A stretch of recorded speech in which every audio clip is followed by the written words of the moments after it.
We have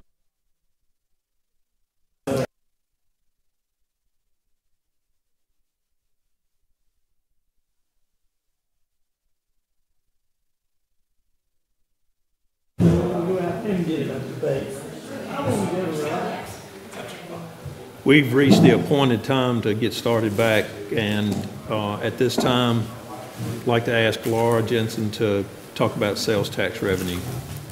Thank you. Can we get the slideshow up? Thank you. All right, so this is just a look at our sales tax figures. In particular, I'm going to focus on the new sales tax legislation. It's not really new now. It's a year past since they changed some things around the sales tax. I'm going to provide an update to that and then look at the overall sales tax collections for our county. So to give everyone a refresher, about a year ago I sat in another budget retreat with the Board of Commissioners, and I explained about the expansion of sales tax that was going to be effective on March 1st. This sales tax base expansion was going to provide about $84.8 million extra in sales tax to be redistributed to counties across the state. There was a formula for that redistribution. The intention was to give it to counties that were neighbors of counties that had large retail bases, and to redistribute it with the understanding that a lot of citizens were traveling to, say, into Wake County to purchase goods and then bringing them back to Person or Granville County. So the idea was to redistribute some of that sales tax that counties like Wake and Mecklenburg and Durham had that counties like ours did not have. So the requirements for use were that it needed to be spent on public education, that could be community college or the local public school system, or economic development. There was no distribution requirement. Counties could give it all to the schools, all to community colleges, all to economic development. There was no percentage that you had to use.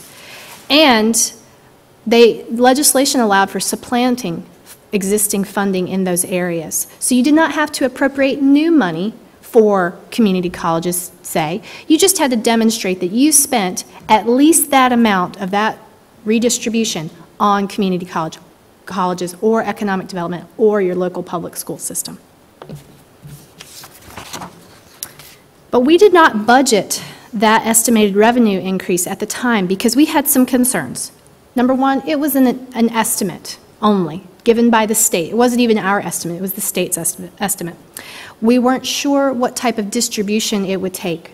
We didn't know how they were going to give it to us, if it was going to be a separate funding stream or if it was going to be included in our monthly sales tax revenue that we got each month. That had a nice report associated with it.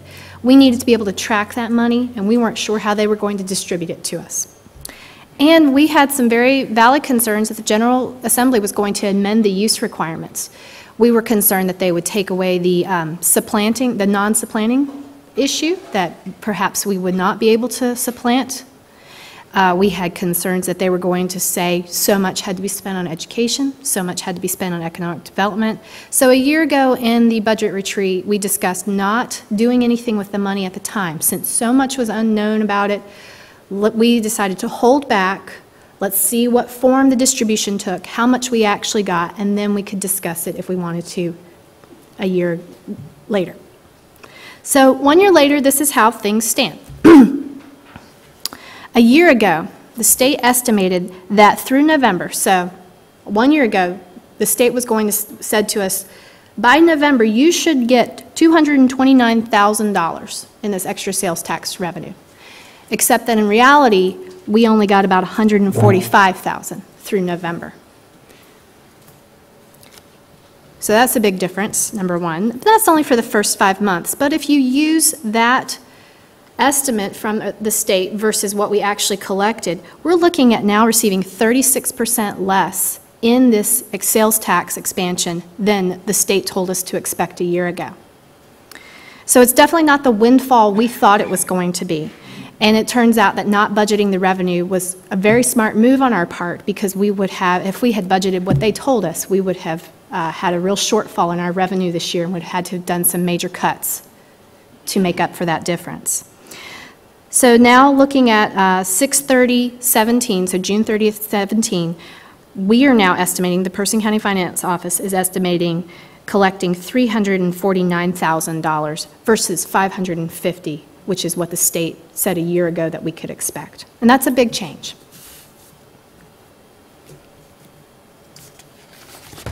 Any questions about that? Commissioner Powell, I know that you weren't here with us last year. Is there any questions about how that worked or anything like that? Okay. No. Okay. And looking at sales tax overall, sales tax is up 7.3% for the first 4 months compared to last year. However, 84% of this increase is due to the redistribution of sales tax, which was approved by the General Assembly. So if you look at this bar, I don't know if this will show up, but this gray bar on the side, there's a tiny sliver at the top, which is mustard colored, we'll say. That's all of our increase in sales tax that we're expecting this year. And all of that increase, almost all of it, 84%, is due to the sales tax base expansion. So if you remove that little mustard section at the top there, you would show almost flat growth. Apples to apples, we're only getting a 1.2% growth in our sales tax this year, apples to apples. That's compared to 8.1 at this time last year. So things have really changed in a year. If you take, the only growth we're getting is in that redistribution of sales tax. Otherwise, sales tax collection is basically flat. 1.2% is pretty much flat. And so we estimate sales tax June 30th to be about $7.49 million to finish out the fiscal year.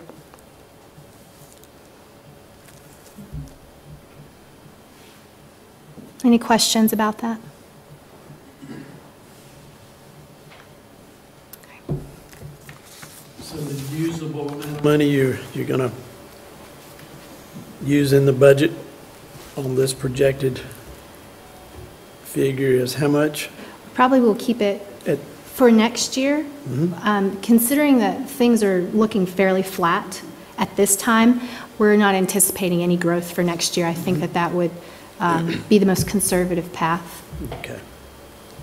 Which is disappointing because we have seen modest growth in the last few years. But do we have to appropriate that new amount to the education or economic development? Not at this time.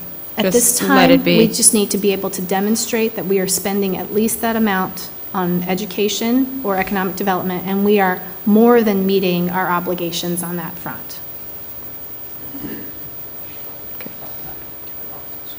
I'm going to add, I've just recently been talking to the Department of Revenue about this because I find it interesting.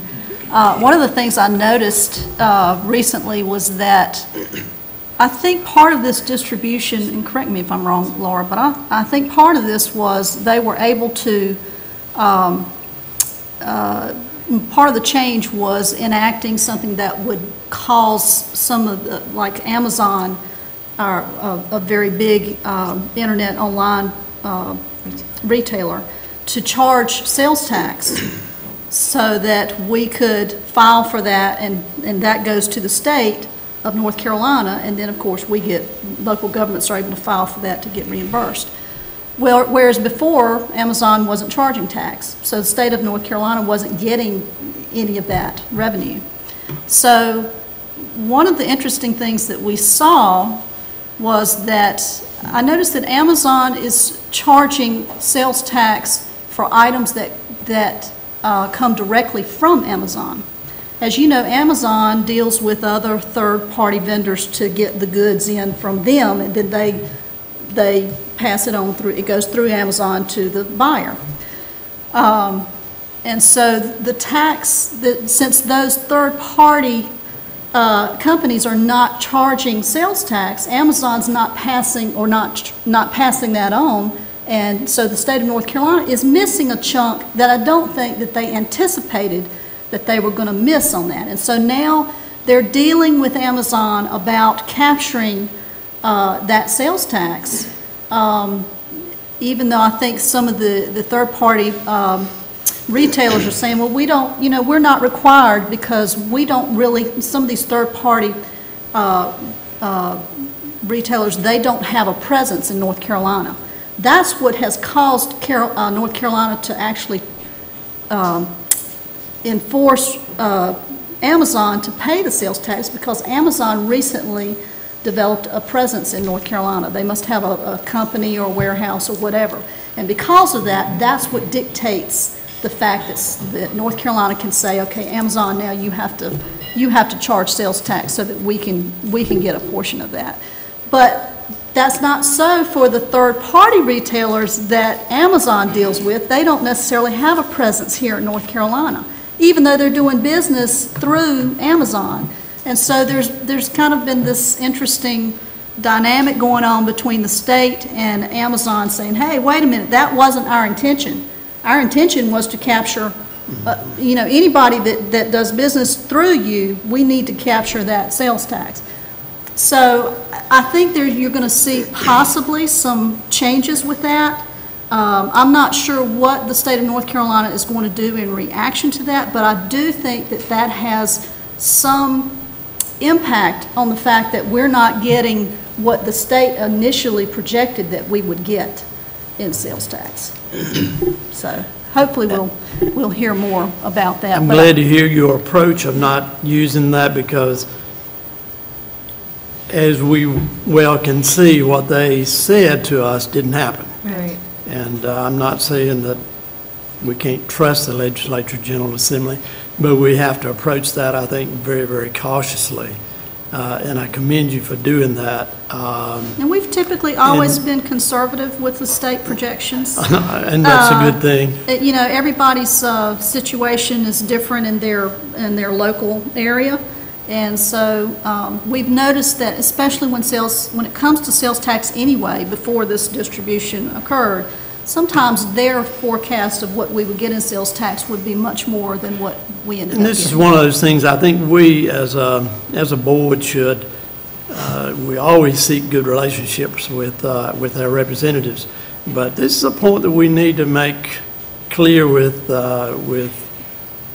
Yarborough and Mr. Woodard that we're paying attention to. It didn't come across as projected. And we want to see that come to fruition like the legislation said or says, and let them know where we stand. I think we need to do that as a board. Sure. I don't know exactly whose responsibility that'll be, but but we need to share that. Yes. Sales tax is one of our largest revenue streams. Thank you, Heidi.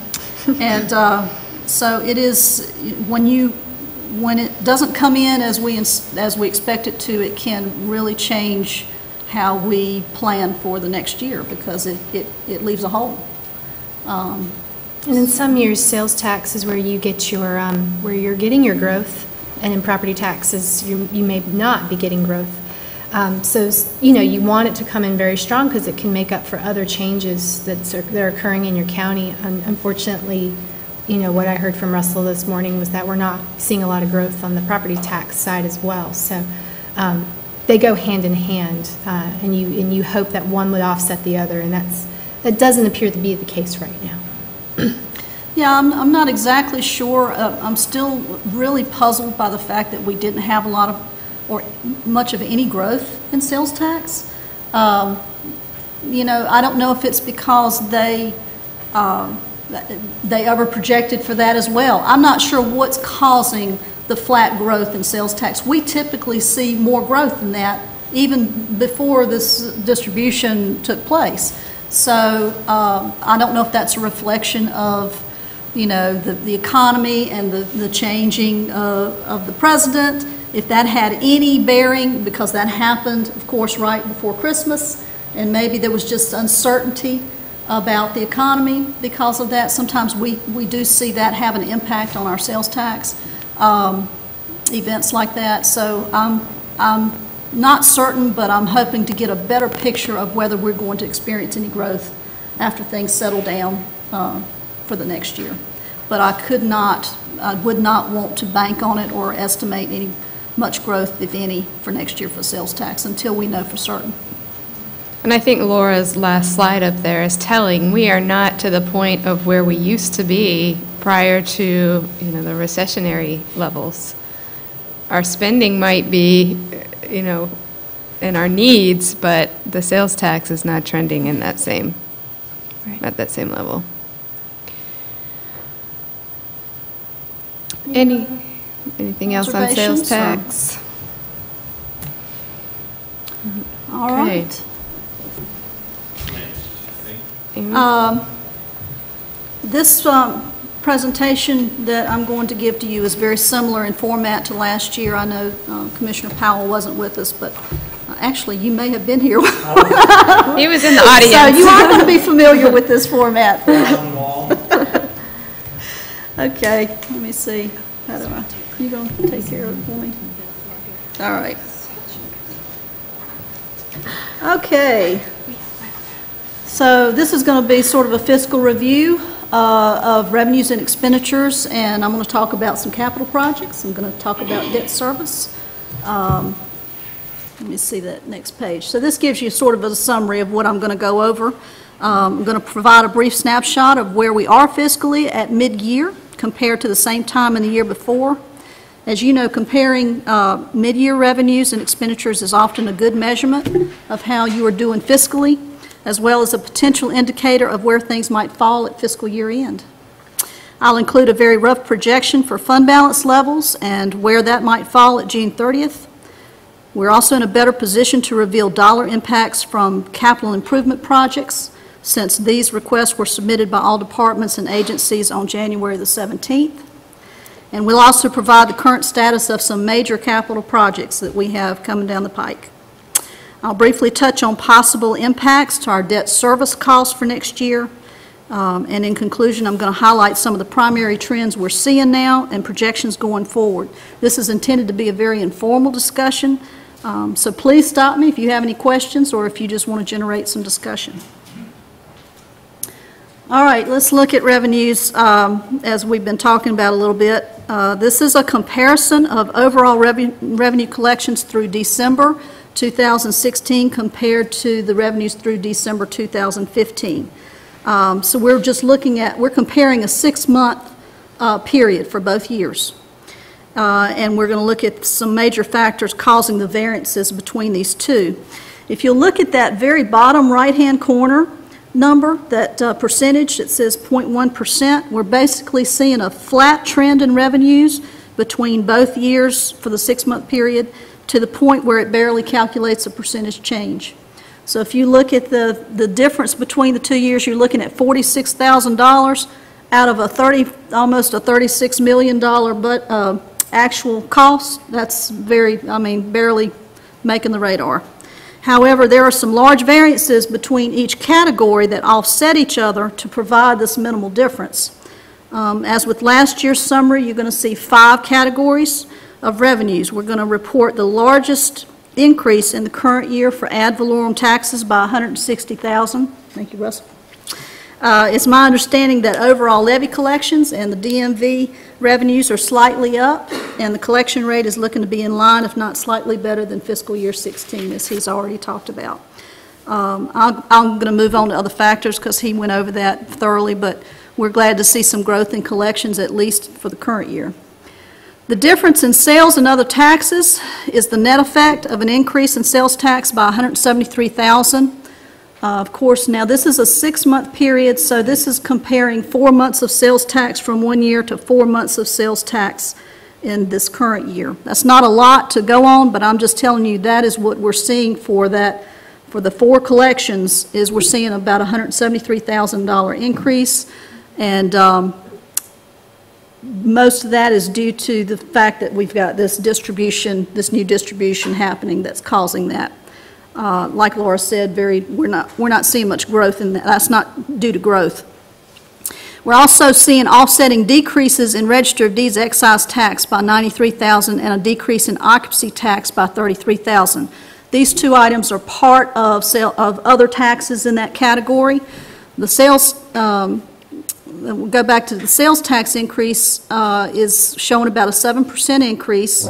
However, you know, again, we don't believe any of this is due to actual growth, but that's causing this overall increase almost, even though it's almost flat. As far as the explanation for the offsetting decreases, we received a one-time payment back in July 2015 for the large sale of excise stamps from Duke Energy that we didn't have in the current fiscal year, causing the Register of Deeds excise tax line to plummet in comparison with fiscal year 16. Occupancy tax has fallen behind this year by $33,000 due to the renovation, I believe, at one of our major hotels here, as well as the absence of some industry outages that sometimes cause utility employees from other areas to stay in our county. Although we're not certain that all the occupancy tax decrease is due to these two items alone, the contacts that we have with our hotels seem confident that these revenues will bounce back once the renovation is complete and other events take place as scheduled. So we're hoping to see this we're hoping to see this come back up, but I will say that we are seeing a little bit of a trend overall from all the hotels, not just the one that is having the renovation, that the revenues are slightly down. So we're not sure what is happening there. The combination of the sales tax increase from the redistribution and these other decreases are causing a minimal change at mid-year for sales and other taxes. Fees and license revenues, that next category, we're showing a decrease of almost 49,000. This is the net effect of a decrease in EMS fees and an increase in inspection fees. We believe that the lag in EMS fees is due to their transition to the new billing vendor in anticipation of having better collections. And inspections is recording, they recorded actually a large permit to an industry that's doing some expansion this year, as well as they're reporting an increase in permits for spec housing, as Sybil mentioned earlier. So overall, the larger reduction in EMS fees is causing a deficit in this category, but we are seeing, on the flip side, the increase in inspection fees. State and federal funding, the next category, reports the largest decrease in the revenue categories for $138,000.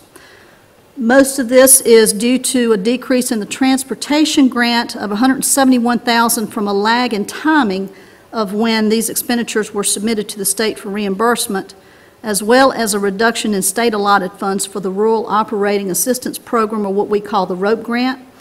I think part of this is the DOT has altered their schedule for submitting grant reimbursements, causing a reduction in the amount distributed to counties in the first 6 months of the fiscal year. So this is just really a timing issue of I believe, where we received later drawdowns this year compared to the year before. I'm not saying that it's a reduction in the grant itself, it's just due to the timing that causes the reduction in transportation grant reimbursements.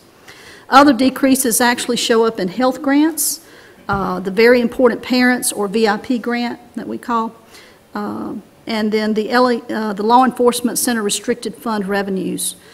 Reduction in state and federal funding is largely the reason for these decreases. However, we are reporting offsetting increases in the annual emergency management grant. School project lottery drawdowns, we had more lottery projects ongoing, so we're actually drawing down more reimbursement this year compared to the year before. And also, we're noticing that we have an increase in state revenues reimbursement for DSS. I think their services are higher, so they're drawing down more money from the state. And lastly, we have a small increase in other revenues, which is primarily due to the improvement in interest earnings by $21,000 and a net increase of $7,000 in donation and rental fees. So we're seeing interest come up a little bit, tweaking up a little bit, not significantly so. But all in all, revenues generate a minimal increase of almost $47,000 over the previous year for the same 6-month period. The take back here is obviously that sales tax is not coming in at levels anticipated to help cover the deficits that we are reporting in various areas. However, some of these deficits are traced to timing issues and other outside circumstances that may be resolved over the next 6 months, so we're going to be tracking this closely. Let's take a similar look at expenditures. The 5 major categories we have are personnel, operating, capital, debt service, and transfers to other funds. Personnel, of course, includes salary and benefit costs for all county employees. We anticipated an increase in this cost compared to fiscal year 16 due to the first year of the 3-year implementation of market salary adjustments for public safety employees. In addition, we experienced another increase in group health insurance, as well as other elevated costs related to higher service demands, such as in part-time for elections due to the large election that we had in 2016. Overtime costs in EMS, I think they had some staffing transitions this year that caused a lot of their regular employees to have to work overtime. So their overtime costs are up, and an increase in workers' compensation rates. Another large increase is contributed to the state-mandated adjustment in the employer's contribution rates for retirement. This is going to go up again next year by another 0.25%. So we're going to see that go up again. And, you know, I want to make a comment here. You were asking about what percentage of personnel was of the budget. And you can see there, actually, this is not budgeted cost. This is just actual for a 6-month comparison. But you can see that the actual is around $11.5 million compared to total cost for the 6-month period of $28,000. So it's actually in this 6-month period, we're just experiencing less than half for personnel. But we'll talk a little bit about why you're seeing such, why this is, because we've got bigger costs in transfers to other funds for capital improvement, and that causes the percentage of personnel to go down. So the next category for operating expenditures decreases by $101,000. Mostly due to the reduction in expenditures compared to fiscal year 16 for school technology and various other operating costs such as fuel. Fuel is, of course, down compared to what we had last year. Offsetting increases are being reported in the jail's inmate medical expense and child care development and DSS. Last year's mid-year expenditures showed a $500,000 increase in operating costs, but we're seeing a reduction here this year due to some budgetary cutbacks made in the adopted budget for fiscal year 17. There's more significant reduction in the next category for regular capital, which is down by almost $309,000, or a reduction of it's about 64.3%. This category covers individual vehicle and equipment capital that falls under that $50,000 threshold per item. The number of funded vehicles were cut by almost half going into this year, causing a reduction in budget by $195,000. The mid-year decrease is also the result of a delayed schedule for ordering vehicles than in the previous year. I think there's a couple of expensive vans for PATS that haven't been ordered yet, so that's causing some delay. As expected, a reduction of this magnitude in vehicles has had an adverse effect on the cost for vehicle maintenance and repair, resulting in a 41% increase in repair costs at mid-year. We anticipate this cost to grow with 6 more months to go. So we saw where, you know, we had some reduced funding for vehicles. We are seeing some increase on the maintenance and repair side that usually is tied to not funding as many vehicles as we normally do. The minimal net change in the other regular capital equipment indicates that vehicles are the sole reason for the reduction in the capital category. Now that we have accounted for the payoff of some large debt that we had in fiscal year 15, we are looking at a much smaller reduction in debt service at mid-year from fiscal year 16 to the current year. The first payment on the new debt for the Roxplex and roofing project isn't going to take place until March of this year. So this reduction here is a result of the pay down of some of our current debt.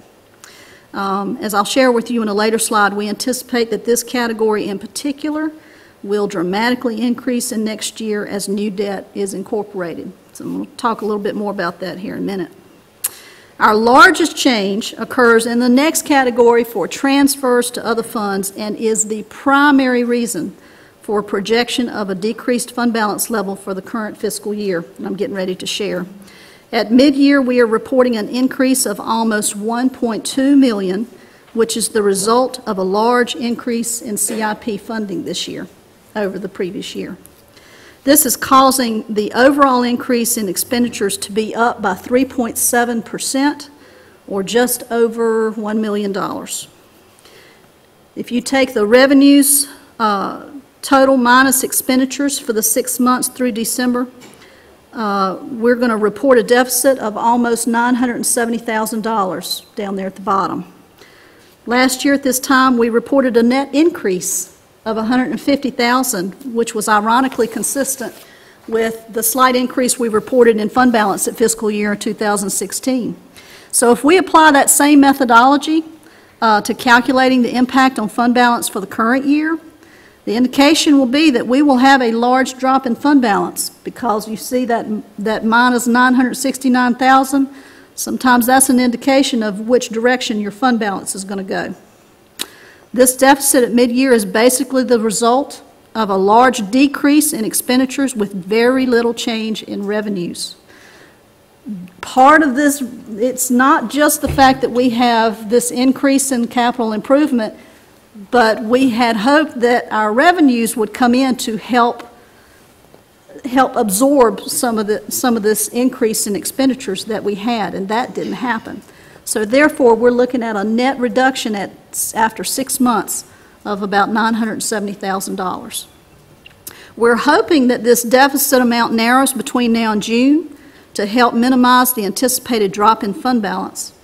But obviously, this result gives us reason to be cautious going forward as we consider funding recommendations for next year. Any questions about that before we talk about fund balance? I know that's a lot of data thrown at you, but we're definitely seeing a pattern of, with the net expenditures over revenues being quite a big deficit number there. Okay. This next slide I included is showing you the trend of our previous unassigned fund balance levels and a very tentative projection of the level by current fiscal year end. As you'll see, Person County recognized a minimal increase of less than 1% in unassigned fund balance to 26% at fiscal year end 2016. That was good times. So this was well above the 18% minimum fund balance target established in the Capital Reserve Fund resolution that the board made several years ago.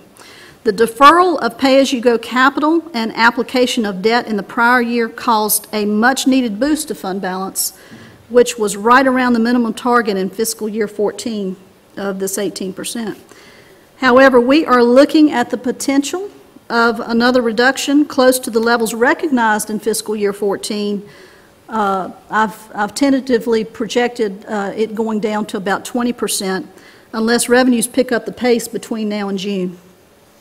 The goal is to always minimize the change in either direction for fund balance, but this is difficult to do when revenues or expenditures, or both, don't occur as we expect. The county's done well to maintain a fund balance reserve at an average of 24% since the year after the economy tanked in 2008, which I think is phenomenal. However, when we anticipate drops of this magnitude, like we're thinking for this year, decisions regarding next year's funding should be carefully considered and prioritized. Typically, one of two responses are offered in response to realign fund balance to a more desirable range. Expenditures are reduced, or strategies are put into place to generate more revenue. Typically, we have cut expenditures such as reducing the amount we invest in our capital investment, in capital improvement projects in an attempt to cause that fund balance to come back up. The county received a lot of requested CIP projects this year, and we have some significant projects on the table for consideration. So challenges lie ahead for us as we attempt to meet funding needs while also strategizing ways to manage this impact to fund balance. Any questions about fund balance? All right. The next slide includes a list of capital improvement project requests from the county departments, public schools, and PCC. The total amount of requests is almost at $7 million, which is roughly $9.5 million less than what was requested in the prior year. The amount of funds that the general fund contributed to projects for the current year that we're in was $2.1 million. This is significantly more than the appropriated amount in fiscal year 16, where we only used $19,000 from the general fund. As I mentioned earlier, we were anticipating a better revenue scenario that would assist with absorbing some of the large capital improvement plan amount. So that so far is not panning out as we had hoped. PCC's capital request decreased by approximately $2.1 million. And I want to note that, and I think I noted up here, that PCC submitted some technology requests that are not included in the CIP estimates above for a total of $201,000 spread out over the next 3 years, and their first year's estimate for that was, or first year's request was $131,000 for that technology. We did not include this in the CIP since most of the individual items did not exceed the $50,000 threshold that causes us to put that on the CIP plan. It is our intention to include this in PCC's budget request under regular capital or similar technology capital line as we did for the schools. And speaking of the schools, their total cost or total request for CIP remained about the same as last year. And lastly, I want to make mention of the fact that we did not include the fiber infrastructure project. I think we're still waiting on firmer estimates for that. So that project is not included in the CIP numbers above. The next 4 slides include information on current and potential projects that are significant in scope and have large funding constraints. And the first one we're going to talk about is the facility we're actually meeting in right now that the county purchased back in the fall to be the future site of the Person County Senior Center. The current loan estimate for this project is $2.26 million. The LGC has granted authority to finance this debt as a privately placed general obligation financing since it has been determined to be the most cost-effective option for this amount of debt.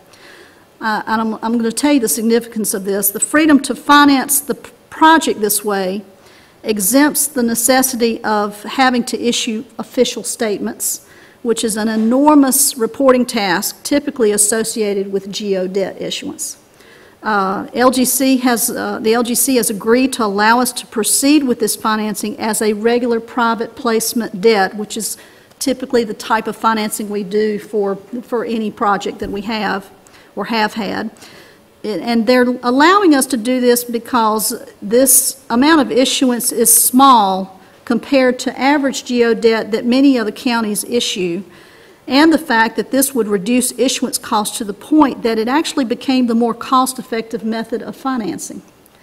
So we did the math. It made more sense to, from a cost perspective, to actually finance it like we normally do instead of issuing bonds and using the lower rate that you typically get with GO bond debt. You know, when I look at other counties and the GO debt that they issue, you're looking at, typically you'll see $10 million, or I've seen $20 million, I've seen $50 million. GO debt is typically very large amounts, and if you'll recall, we started out with this GO debt thinking it was passed as a $6 million project for the Recreation and Senior Center. So we had the authority to issue up to $6 million in bond debt, but turns out it didn't progress that way, and now we're down to a $2 million or just about a $2.3 million project, which is very insignificant in the GO debt world.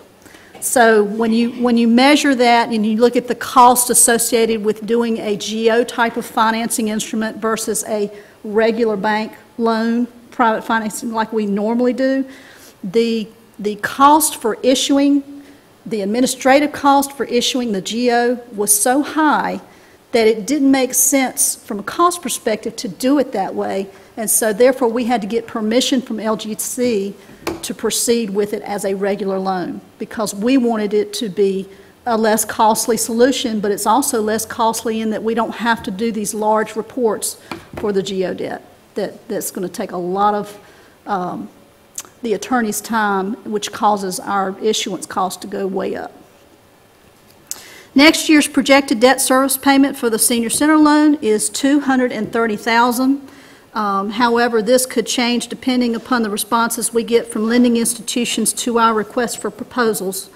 The current breakdown includes the acquisition cost of $2.05 million, initial and current engineering cost for $133,000. We pulled in some of the initial engineering costs we had associated with when we were going to plan to do the senior center over on Depot Street.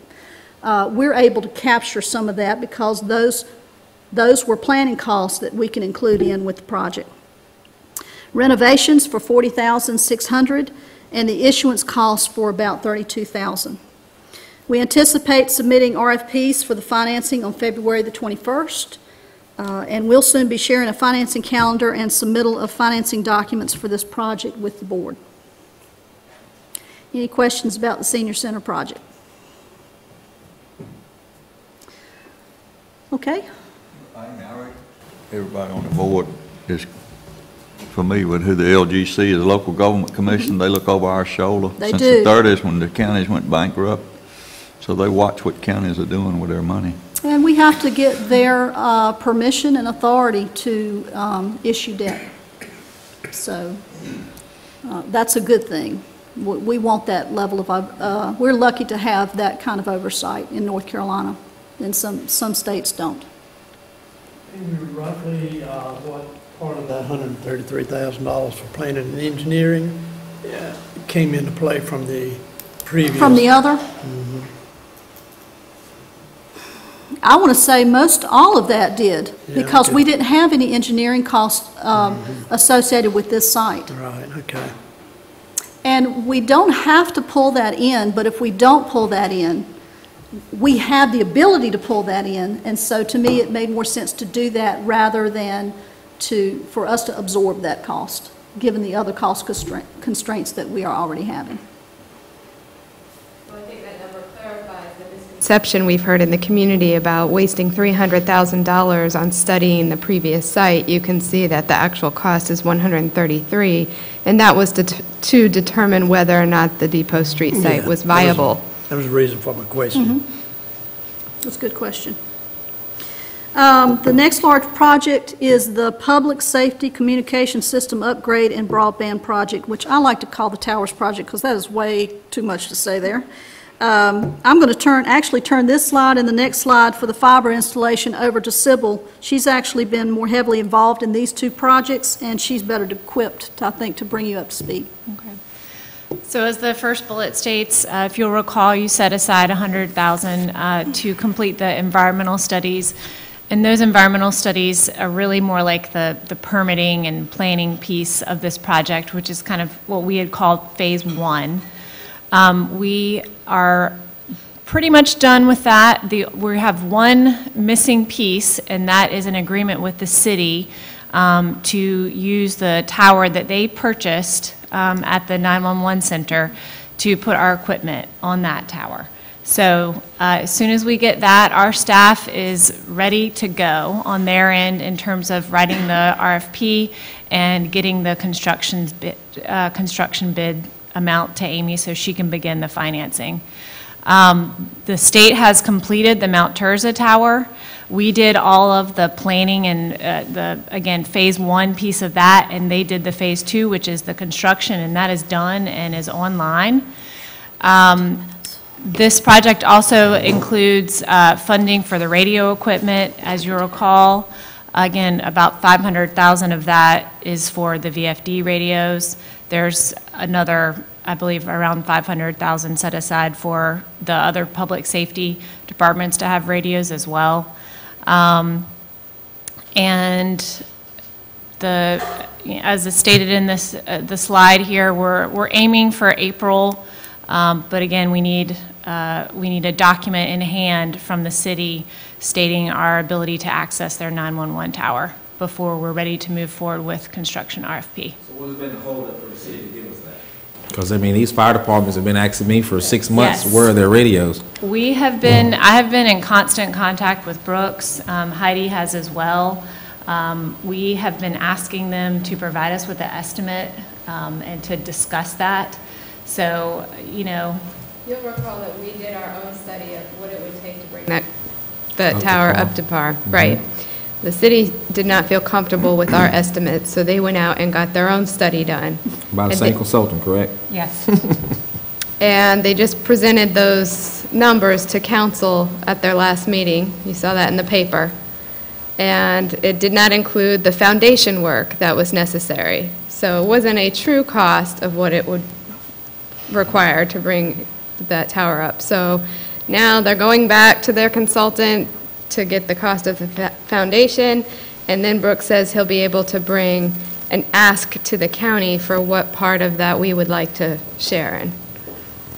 When we initially had gotten our own quotes, we had offered to upfit the tower at that cost so long as we had lifetime rights to use the tower for IT and emergency services.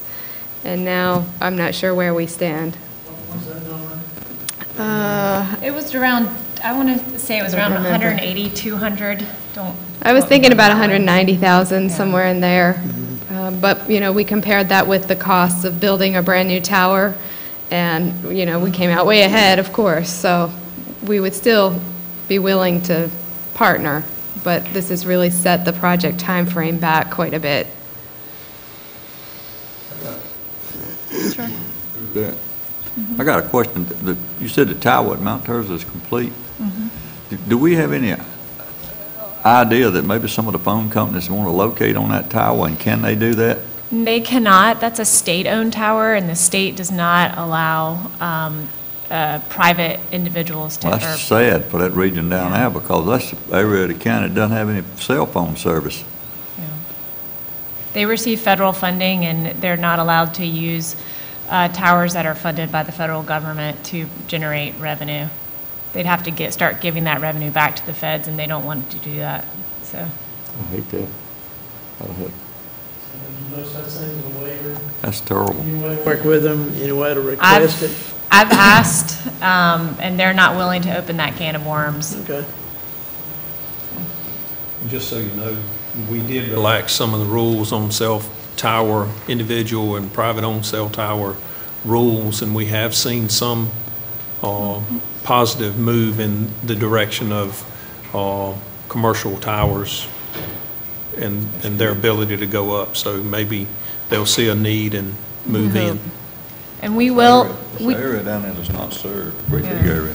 And we will own the Bethel Hill Tower and the Bushy Fork Tower, and we will allow private providers to hang cell phone equipment on those towers. We have to share part of that revenue.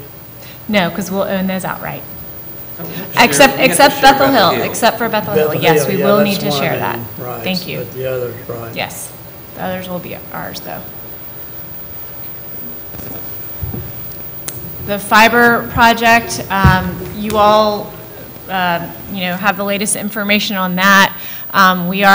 We did receive the best and final offer from one of the vendors this weekend, so I'll be reviewing that with Gary and Joe Ferdoso, our consultant.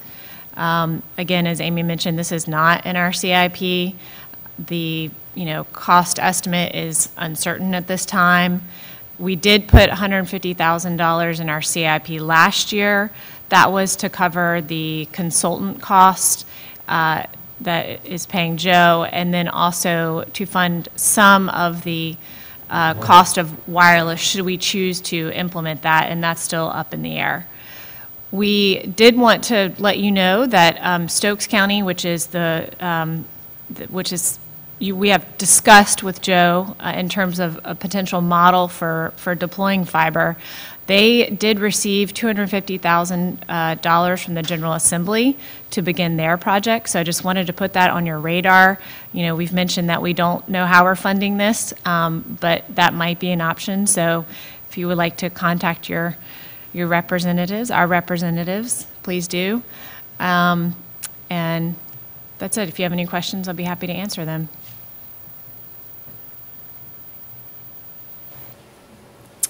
Thanks, Sybil. We have actually one more large project to discuss, and that's the recent opportunity from the North Carolina Department of Transportation to extend the county's airport runway from 6,005 to approximately 7,000 feet.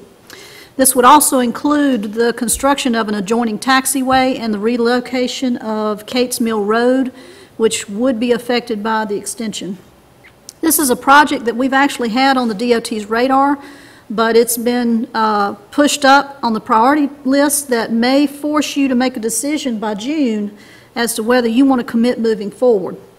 The total cost of this project is estimated at $10.1 million, with the required county match of $1.01 million, and I've got $1.07 million. That's wrong. If you'll change that, if you've got notes, it's $1.01 million for the county match.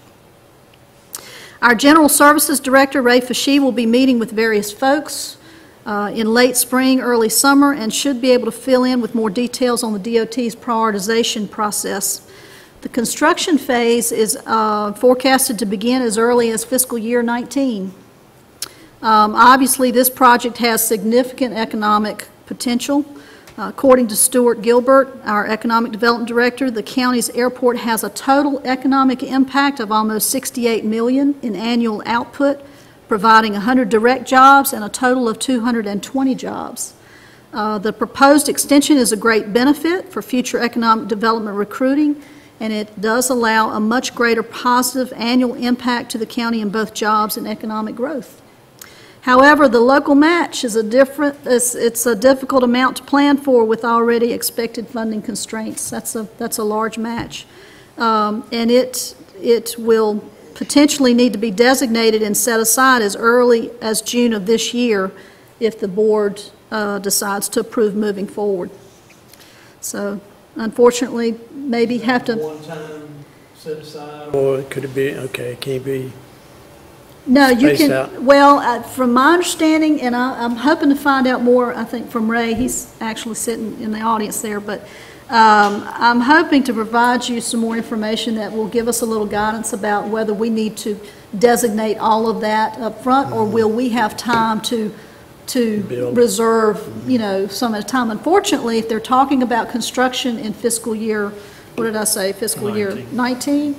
It doesn't give us a lot of time to pull together funds, and my latest conversation seemed to indicate that they would require that commitment, that full commitment in June.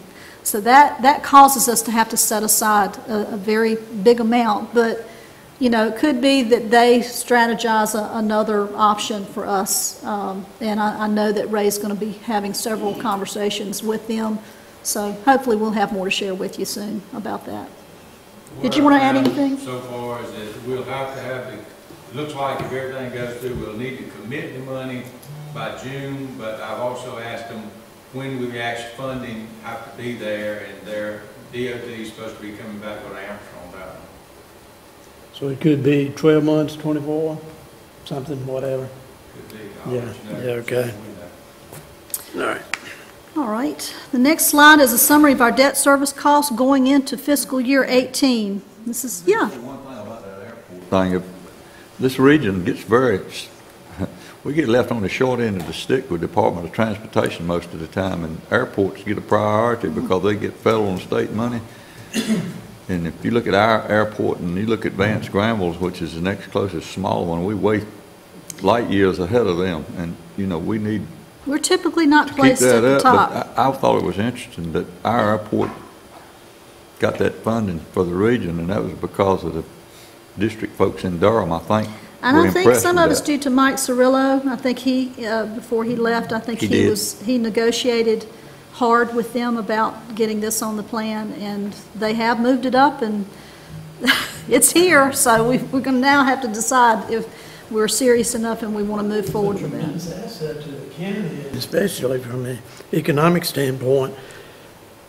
Underutilized, underappreciated, thought to be a recreation airport. It's not. There's a lot of revenue generated there, and I think there needs to be a focus, and I think there is, from what little I've learned in one meeting, that there is a good vision for that airport, but it's going to take some input and work on our part as well. But And some capital we need investment. to utilize that, because other airports are feeders, and we have lost that distinction.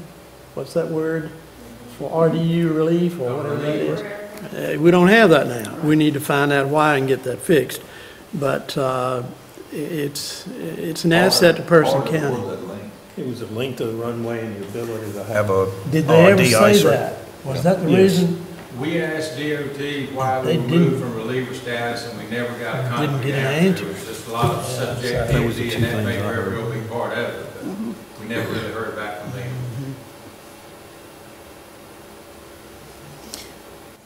Okay, well, this next slide is a summary of our debt service costs going into fiscal year 18. This chart includes the approved debt already in place for Roxplex and re-roofing at almost $300,000. This also includes estimated payments for the Senior Center project and the Towers project, all three totaling $900,000 in new debt next year. This is a significant increase in debt service for 1 year, and we're going to need to figure out how to absorb this cost with all of the other budget requests. This is almost $1 million, so there may not be a choice for us but to scale back on the pay-as-you-go projects to make room for the new debt. We have had 3 approved financing projects in 1 year's time, which is quickly filling the hole we experienced after the large debt payoff we made in 2015. Although we still have some capacity to take on more debt, the fast pace at which we are incorporating debt is noteworthy and deserves a word of caution going forward. Interest rates are projected to increase in June and possibly again before the year's end. So debt financing will become a more expensive endeavor, and as the rate environment turns less favorable. So we want to make sure we don't, we also want to make sure we don't get beyond a 15% debt ratio level, which is discouraged by general accounting guidance and could potentially hamper the county's service flexibility. I will say we're not close to that. I haven't done the calculation for what that could potentially, I know that it went way down to like 4% when we paid off the large debt. But as we're adding on this other debt, that's going to quickly start climbing back up. So we always want to keep that 15% level in mind, but I do think we're far from that. But if we continue the pace that we're taking on debt, that could actually get here faster than we think. It's definitely something to think through more carefully as projects are considered in the future. And the last, I think the last slide, includes some highlights of what we've covered so far and an outlook going forward. So revenue is sadly lagging behind expectations, causing a flat trend at mid-year. Expenditures are showing an increase over the previous year, primarily due to the amount of pay-as-you-go capital funding and mandated personnel expenses. If current trends continue, we anticipate a decrease in the county's fund balance at fiscal year end. There is evidence of elevated service cost constraints in several areas, particularly in the public safety departments. We have over $6.9 million in CIP requests to consider for next year. And more information is developing for some large projects that have great economic potential, but they come at a big price. And finally, we're estimating a large increase in debt service for next year associated with projects that have been approved to be financed. So I know this is a lot to absorb right here before lunch, but I'll be glad to answer any questions. On the fund balance, I know after our auditor had presented at a recent board meeting, we sort of left feeling like, we had Yay. grown our fund balance, we had lots of capacity to spend, but I wanted to remind you that that was reflecting back the year prior, and that the fund balance picture has significantly changed due to the increase in your capital improvement plan spending. And lack of revenue growth that we had. And the flat revenue Yeah. also hurts there. And then to Amy's other point about the increase in the debt service, when we go back to that 3-column sheet that we looked at in terms of the services, we've just increased that left-hand column by almost $1 million Yeah. that you have no, discretionary opportunity to cut that on. So that column has now grown compared to the projections that we gave you. So where's the CIP money? Is it a separate fund, or is it just being held in fund balance? It's a separate fund. Once you approve your CIP, you commit that money to the CIP project funds, and those are tied to those So if it's sitting there. our fund balance so hard, are we not sticking to the plan? Are we not paying as we go? I mean, Well, when you appropriate funds for the CIP, you're basically designating it, and we're taking that money out of the general fund and putting it over here in the capital fund. So it's sitting there. It's not going anywhere. It's there being pledged to cover the projects that you approve. Right. And that was a decision of the board to spend that money out of fund balance to your CIP. So it wasn't that we're not funding. Does your fund balance number reflect the CIP balance? yeah, you said. It does do that, but what you're hearing from the auditor was the year prior. He's putting it all together. So yes, now Amy's numbers do, her projected numbers for what fund balance will look like next year or this year when we close out the year do include that amount that has been set aside in the capital. That's in that transfer to other funds category. That's why that is so large. That's that big amount that we took out of the general fund to put over here for the capital improvement plan.